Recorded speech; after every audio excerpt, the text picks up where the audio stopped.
time so far. Our press passes are not getting us in tomorrow, so all of our appointments are fucked up. Everything getting in through security and trying to get the tickets all arranged took us like 8, 9 different people to talk to until we even got in the door. And now the tattoo artist that we need to see has to try and somehow squeeze the appointment into his calendar because he was fully booked for today.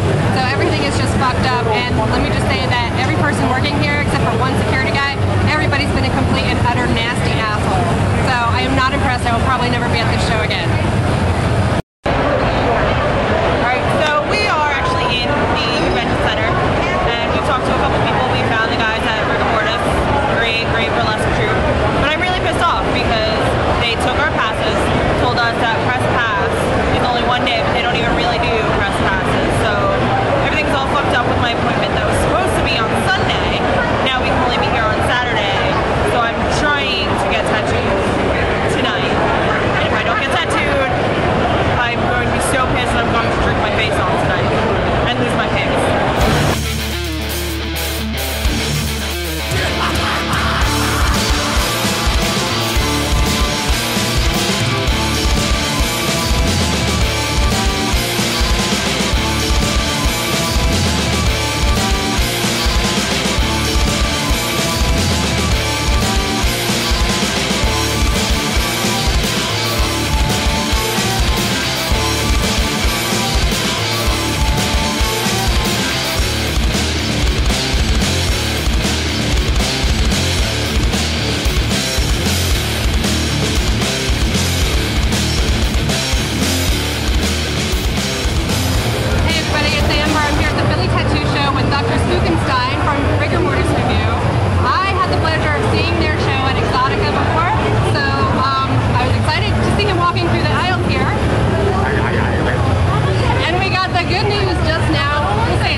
I don't want to blow our wad too early because we all know how the ladies hate that. That's true, we do. But yeah, we just got our final confirmation, so we are definitely going to be at the Atlantic City show, and it's a pretty big deal because AC used to have adult shows back in the day, but they haven't in a long time. So I'm sure this is going to be a over-the-top event.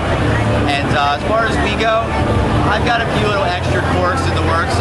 Actually, later on, just here at the Philly Tattoo Show, we're going to be debuting something new before our show. We've got one of our new mascots is going to be here. We've been known for having people like Zombie Gumby come to shows, or like, you know, the evil pervert bunny. But we've actually got exclusive here. You're hearing this first. We're going to have Sex Robot joining us later tonight. Oh yeah, and she's going to damo arigato in everyone's pants. It's going to be amazing. And for Exotica, we've got so many extra treats. We've got a lot of new girls that have just gotten started, and they're just working extra hard right now because everyone wants to do Exotica because it is absolutely one of the best shows. It's so much fun, and everyone's so much fun. It's a great place to get your perv on. Now, explain what perhaps somebody who's never been to a show like this or like that, like what would a first timer need to know going into that show? Well, for something like the tattoo circuit, like this one, as far as we go, it's a mixed bag of nuts. So we'll do like different, yeah, it's a lot of nuts. A lot of different horror numbers, we'll throw in a few goofy things, but nothing too over the top. But it's a great kind of show to come to, whether you've got family or you're just coming on your own because you're going to chase tail or something. So, you know, the tattoo ones are fantastic, and what better place than Philadelphia? Something like the Exotica, it's definitely not for the faint of heart. So if you go to something like that, you know, if you're a guy, get ready because you'll pretty much have trouble standing erect, you know what I'm saying, the entire time. And if you're a lady, bring a change of shorts because you're definitely going to be moist by, you know, the next morning. You will, and there's just like open spanking going on. Well, we're notorious for that. Like, usually after the ladies have had a few, they're like, well, I need to make at least a few more dollars so I can buy the $9 beers at these kind of shows. So they'll pull out our classic bitch slap paddle, which has seen so many asses over the years. It's like covered in DNA. And they'll just start doing spankings for $1, and everyone has a good time, and you know their asses get really sore, but their mouths get filled with all kinds of delicious stuff. So I personally bought the Star Trek pasties from you at Exotica. Oh, that was you! That was me! Oh, I was like, why did you? So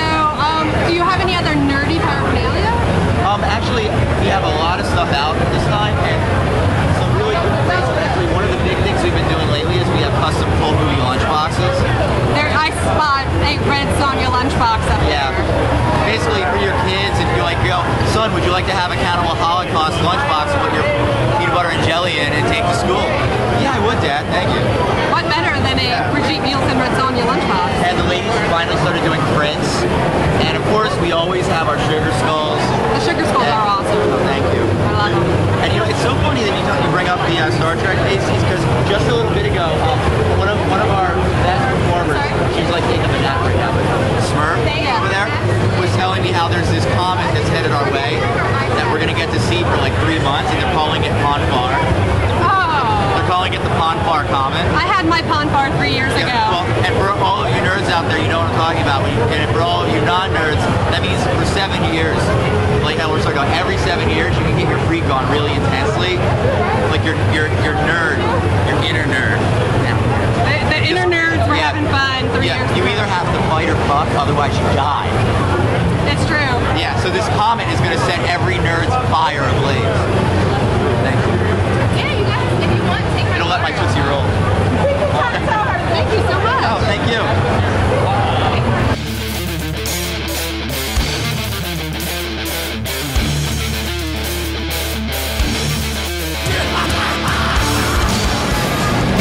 Yeah, and by the way, what is with all the children here?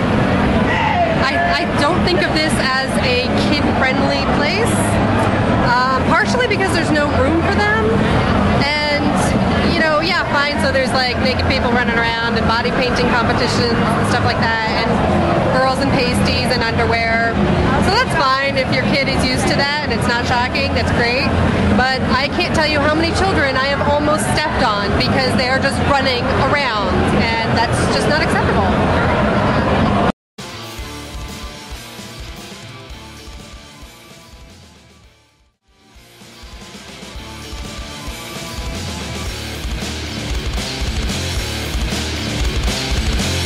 Okay, we're starting the process. Yay!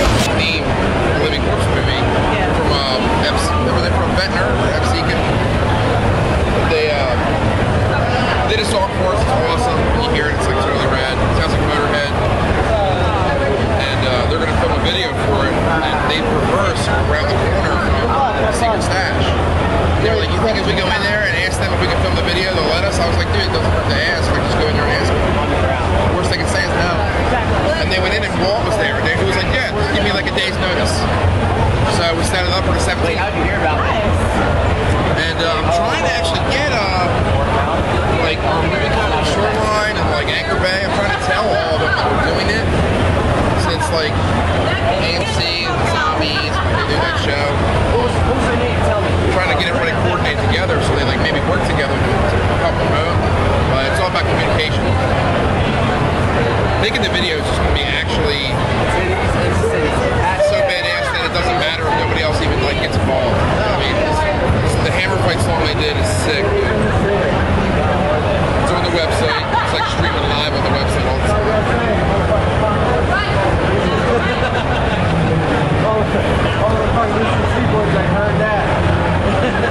Being a tattooer, I have like all these friends that do all this different shit. And they see the comic and they're like, "Dude, I want to help." I'm like, "Well, you know, like you might have to change shit. You make something and they don't like it, you might have to change it." And they're like, "Oh, cool, I can do that." And it actually gets things done, you know what I mean? Like, I've never been someone who's ever liked talking about doing it. I like talking about it having already done it. You know what I mean? Talking about doing it never gets it done. Make it.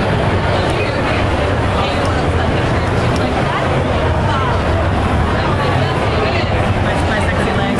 Yep. My dry skin.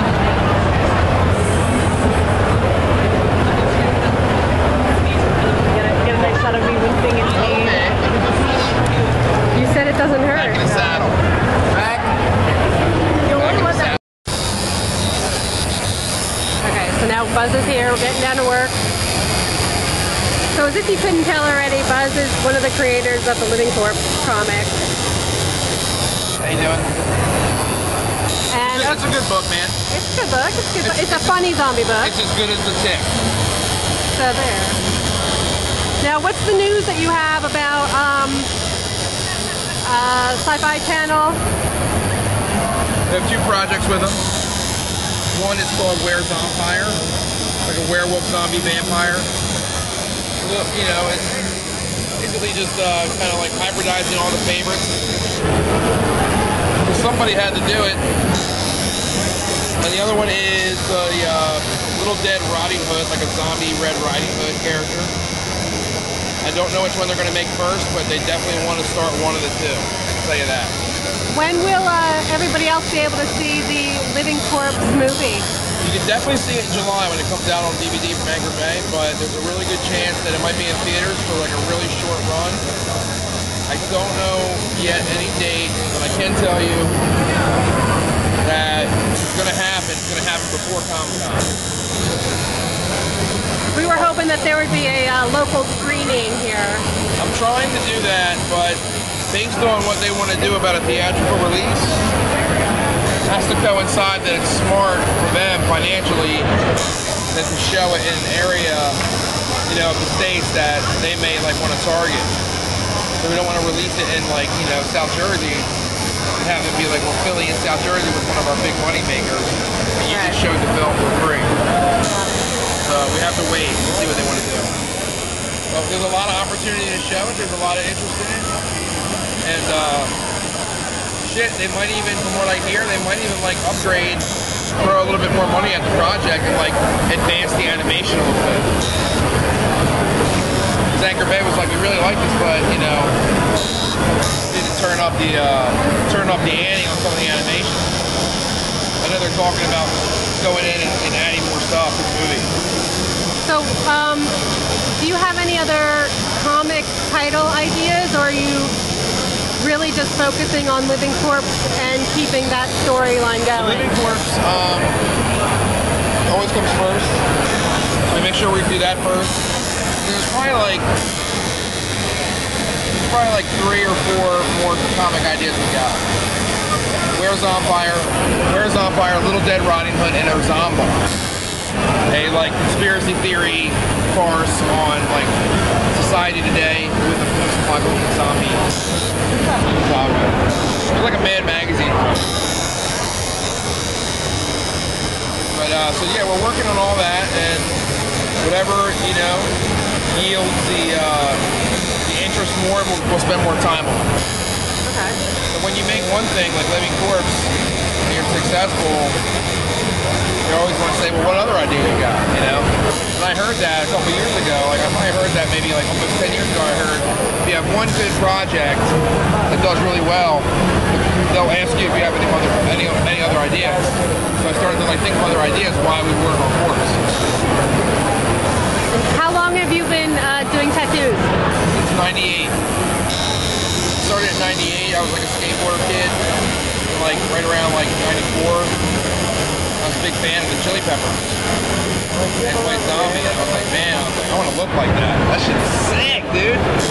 So I looked for the good shop, you know what I mean? I went in and I got a vibe. I was like, that kid is cool as shit. I'm gonna get tattooed from him. This is what I want to get. And he did it just like I drew it. It was some tribal. And I've since covered it, but I've got many more from the same guy. And we kind of talked, you know, and he was like, look, if you want to do this, you know, you got to be able to do anything. You got to be able to draw anything anybody can come up with. All right. Started practicing, and then I met a guy, and this guy Mike Sykes from Richmond, Virginia, who tattooed me first. He was like, you know, I got a job for you, and I was like, all right, cool, right here. He's like, my boss is a dick. And I was like, yeah, your boss is a dick. So I turned it down. I was like, I'm not gonna work for a dick. And then I met this guy named Bob up in Jersey, through someone I was dating at the time, her uncle.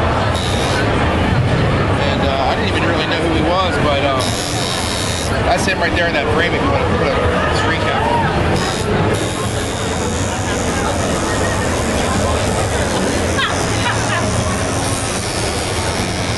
Yeah, Bob pretty much taught me everything I know about tattooing. He's a master. When I got into tattooing and conventions were already going on, they were already like this but a little smaller. Bob was like the main dude at the show. Everybody knew Bob. And I got to work for him. So did Bryce. Talking about working with Bob. So can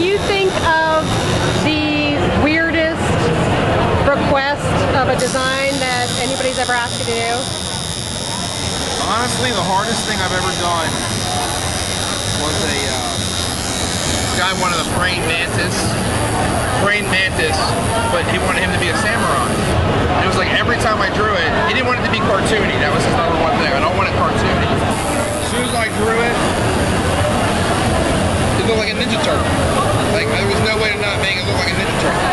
He was like, dude, that looks so, like, campy, it's not serious. So, dude, it's an insect holding a sword. It's not gonna be serious. But that was the weirdest one, you know what I mean? It was like, that would have been a cool piece to tattoo, because I like the turtles. But this guy was like not feeling it, and I couldn't draw it any other way. I couldn't make it right. And I like the idea a lot. How often do you think that you get asked to like cover up and correct things that people regretted getting? Every day. Every day if somebody's got something they don't want.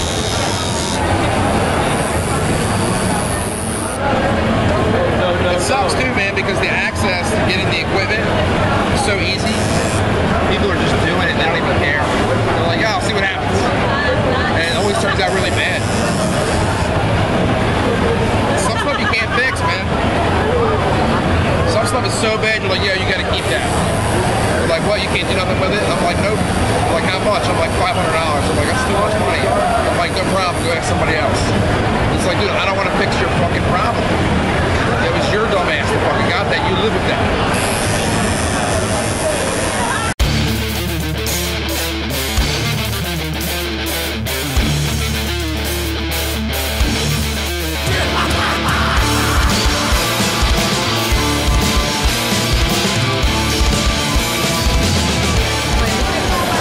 Okay, so we're getting an update. How is it feeling so far? It feels awesome. The sound of a tattoo machine is very calming to me. It's really weird. Well, it's kind of like a white noise machine. Yeah, and like that's how it was when I had one behind my ear. So people are like, wasn't that really like hurt? Didn't it hurt? Like right on my skull. Like no, it was really kind of more annoying noise, but I almost fell asleep actually because it was very repetitive, but it feels great. It's been over a year. Actually, it's been almost 2 years since I got a tattoo. And yeah, I'm very excited, very happy. Now, the last one you got was the infinity symbol, right? Yeah, that was almost 2 years ago in 2011. A long time ago.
So we're back in the hotel room, and I'm done getting tattooed after this clusterfuck of an experience that's been going on for months.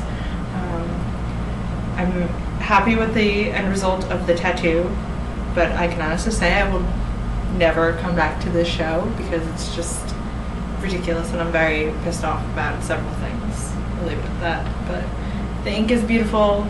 Buz did great work, and it was yay on the artwork. Alright, hey everybody. So this is our final wrap up here of the Philly Tattoo Convention. And so what we were told was that this was the biggest tattoo show of this particular circuit because the guy who runs it is from Philly. So that's apparently more than say bigger turnout. And you know, we're used to things like Wizard World and Comic-Con type things, and this was impossible to walk around, impossible to really enjoy any of the vending areas at all. Even just getting the work done in the booth, there was like, at any given point, there were 12 people trying to fit behind the tables because there's just people in and out constantly. So it was just so cramped and awful. I don't know what the deal with all the children is. Like, I don't know why people are bringing children to shows like this. You know, whatever, get a sitter.